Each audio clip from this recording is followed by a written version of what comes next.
एगो लड़की के भौजाई मजाक करतरी। उ लड़की के नया नया शादी भई रहे, ससुरा से नैहर में वापस आयल रहे।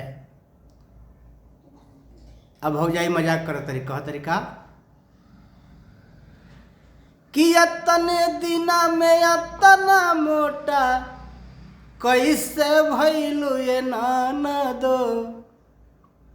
अतने दिना में हतना मोटा अरे कैसे भइलू ये ननदो।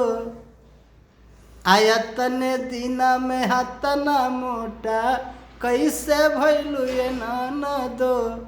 अतने दिना में हतना मोटा कैसे भइलू ये ननदो।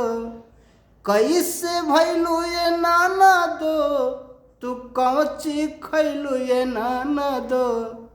कैसे भइलू ये ननदो, तू कौची खइलू ये ननदो। कि अतने दिना में हतना मोटा कैसे भइलू ये ननदो। अतने दिना में हतना मोटा कैसे भइलू ये ननदो। खोवा खइलू कि छेना खइलू कि किसमिस खइलू ये ननदो। खोवा खइलू कि छेना खइलू कि किसमिस खइलू ये ननदो।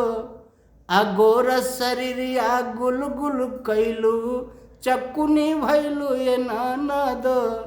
गोर शरीरिया गुल गुल कैलू चकुनी भइलू ये ननदो। चकुनी भइलू ये ननदो, तू मकुनी भइलू ये ननदो।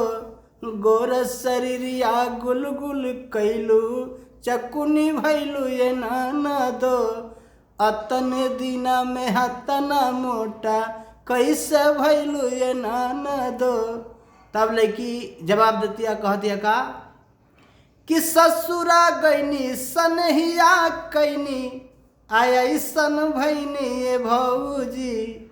ससुरा गईनी सनहिया कैनी तैसन भैनी ये भौजी।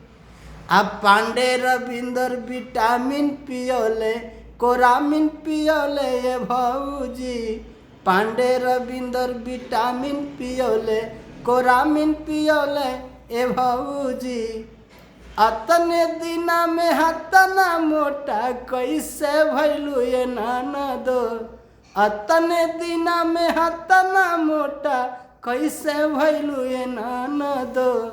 हतने दिना में हतना मोटा कैसे भइलू ये ननदो।